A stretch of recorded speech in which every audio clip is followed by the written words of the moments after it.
this is our experience on the Overland track. So we started off with our mandatory safety briefing at Cradle Mountain Visitors Centre before jumping on the shuttle bus and heading to Ronnie Creek. Here we got some happy snaps with the iconic Overland track sign before stepping off on day one of our Overland track adventure. After walking across the button grass plains for a while, we then came across Crater Falls.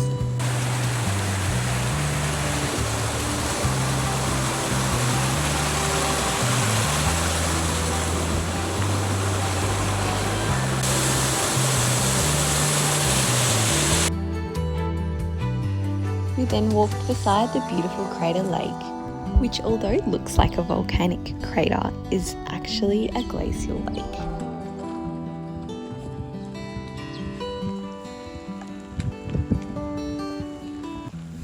We then had to tackle the climb up to Marion's Lookout, and the weather was not quite the nicest.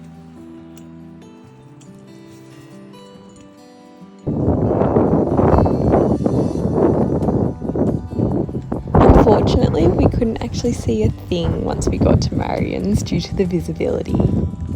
And with the weather not getting any better, we made the decision not to do Cradle Mountain. We had lunch at Kitchen Hut, our halfway point for the day, before making our way down to Waterfall Valley Hut for the night.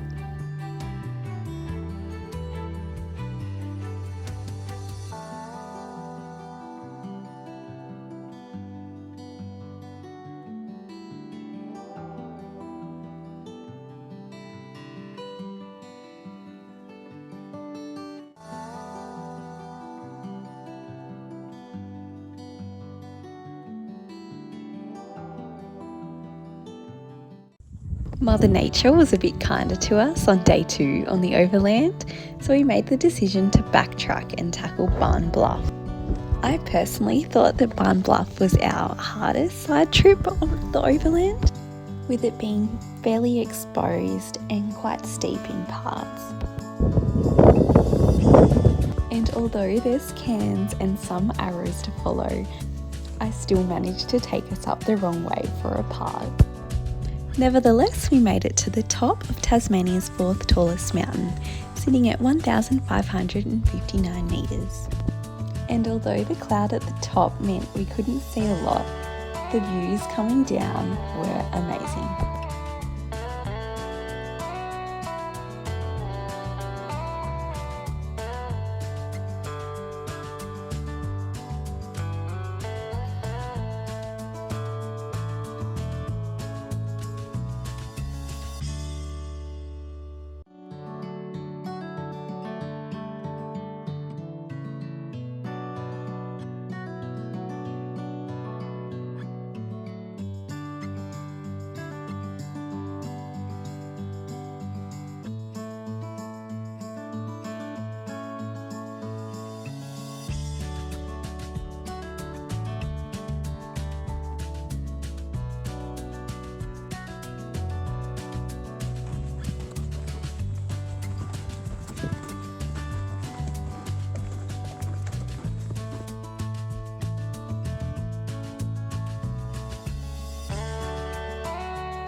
Once we made our way back to Waterfall Hut, we had lunch here and a little break before picking up our packs and keeping on going.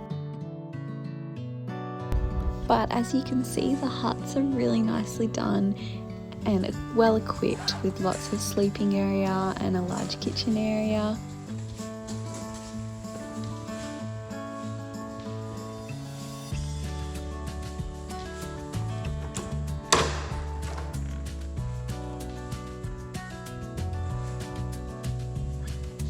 Each hut also has toilets and a rainwater tank for water.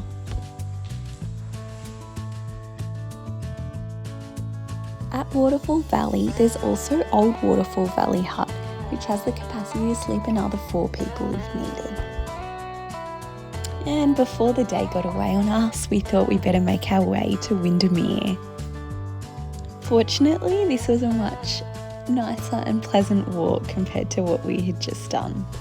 And once arriving at Windermere Hut, we decided to pitch the tent for the night.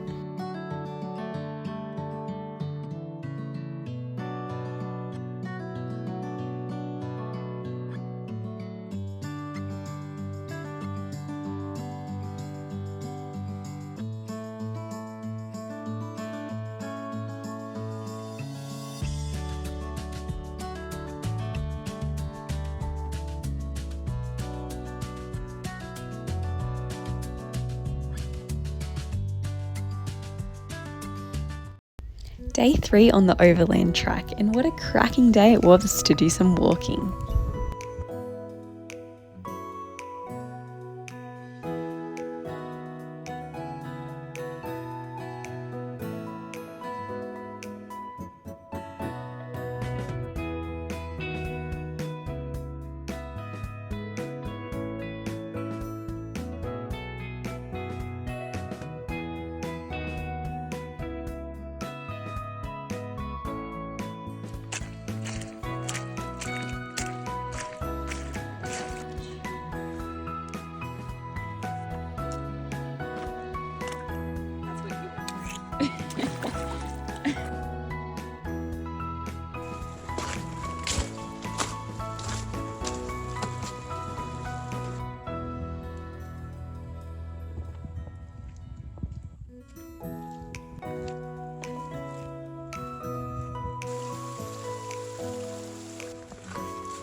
We stopped at Old Pillion Hut on the way to Pillion.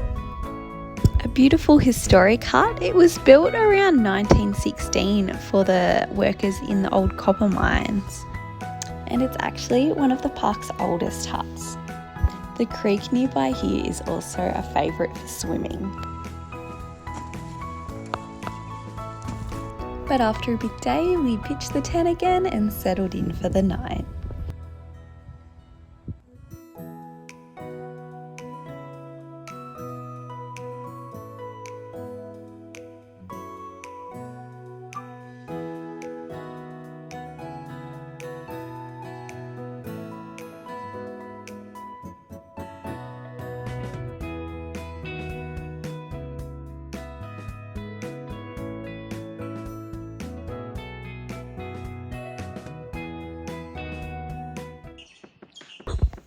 Day 4, and although our longest day on the Overland track, it was probably my favourite.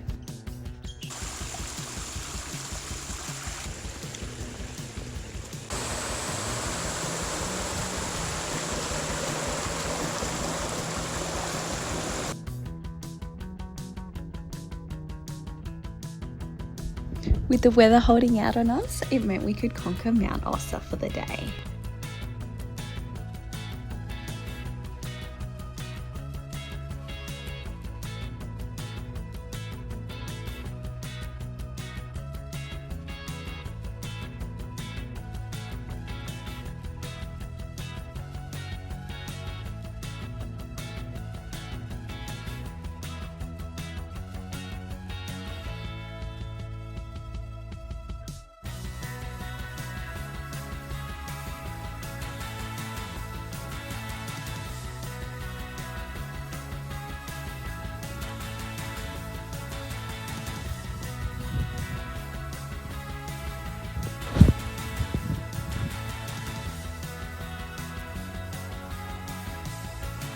At 1,617 metres, Mount Ossa is Tassie's highest peak.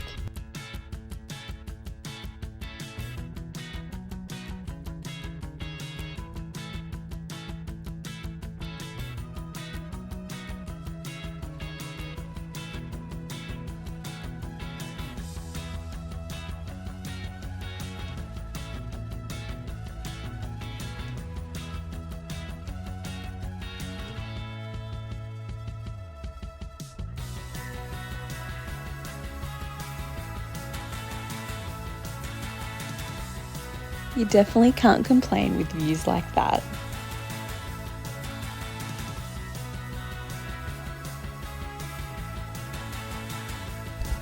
Once back at Pelion Gap, we had a quick bite to eat and then made our way to Kiora Hut for the night. We had a quick cool off in a nearby waterfall, and despite Kiora being a beautiful new hut, we still decided to opt for the tent as we got a better night's sleep in there.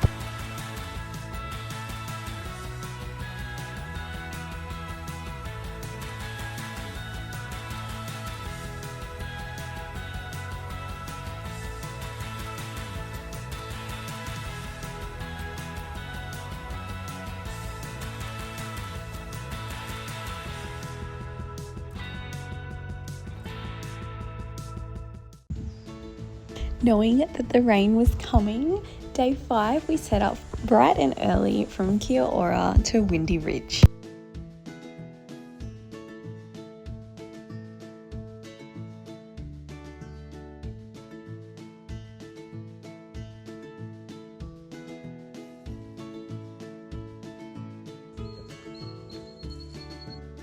With a quick stop to check out Duquesne Hut, which was built by Paddy Hartnett in 1910.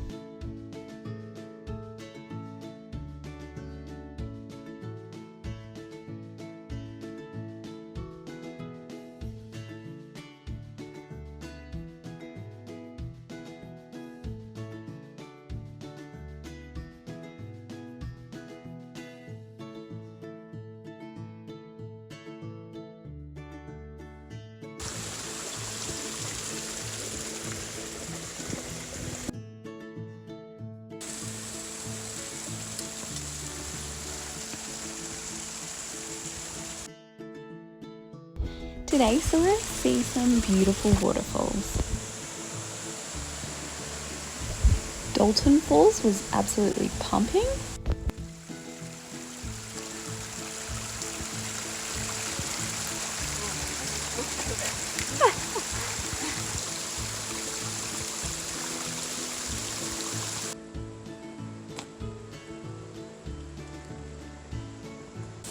As was Ferguson Falls with all the recent rainfall.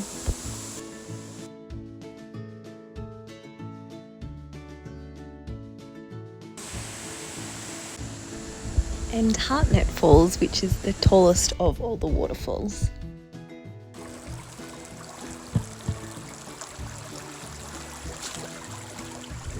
After all our side trips to check out the waterfalls, we made our way up to Duquesne Gap before making our way into Windy Ridge. Although the rain had already started and we were cold and wet, we made it to Bert Nichols' hut before the rain really set in for the afternoon and night.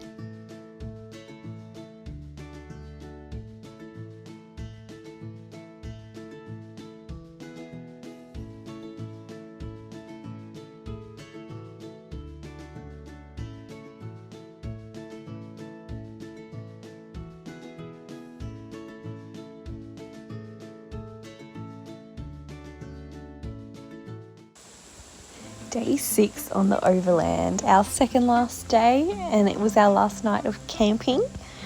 We made our way from Windy Ridge off to Echo Point. It was a fairly wet one today with the rain coming down.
Crossing the Narcissus River over the suspension bridge, you can see the river was flowing well.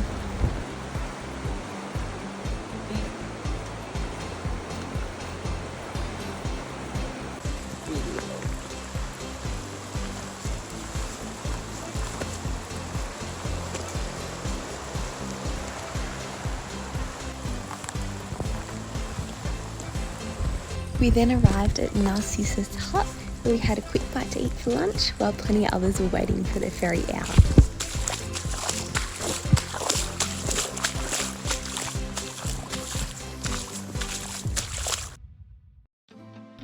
Keeping on, we were making our way to Echo Point Hut for the night, and the track was quite wet.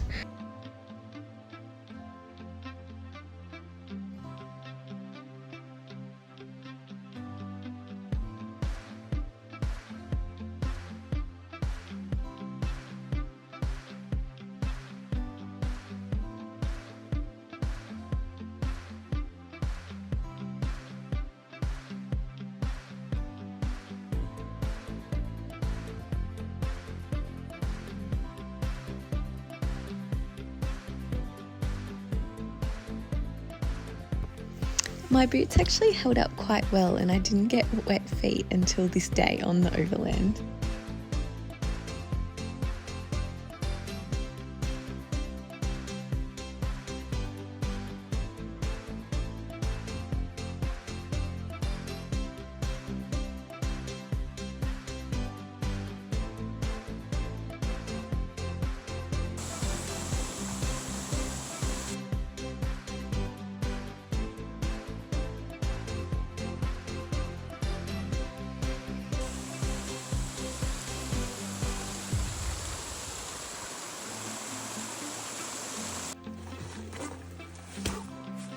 And we finally made it to the beautiful Echo Point for the night.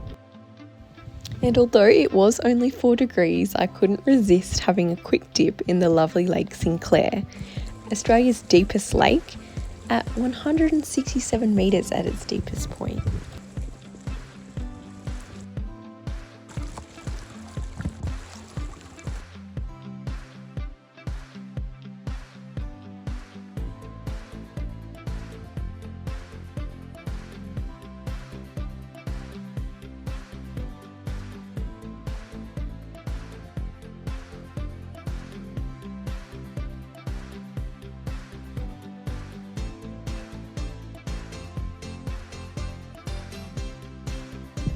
Camping at Echo Point really was the perfect way to end our last night on the Overland track.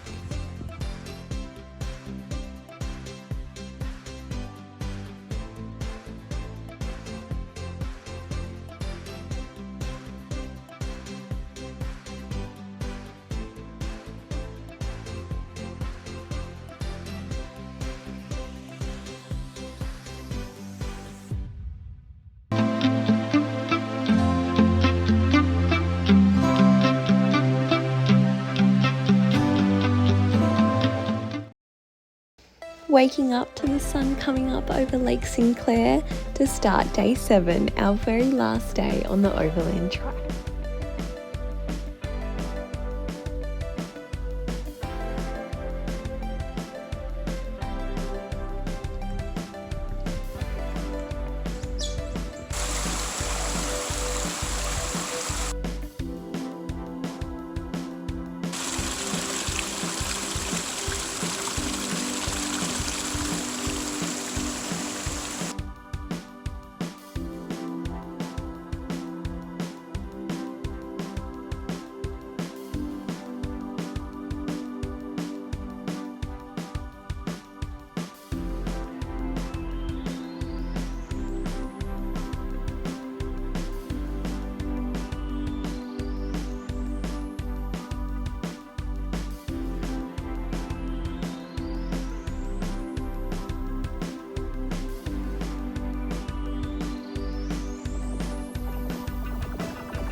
she's happy. We're almost there. A few more kilometers to go. Woohoo! All done. So that was our experience doing the Overland track. We finally made it. We thoroughly enjoyed walking the track. We managed not to kill each other, and we'd definitely do it again someday. Thank you so much for watching this video, and we hope you enjoyed it somewhat.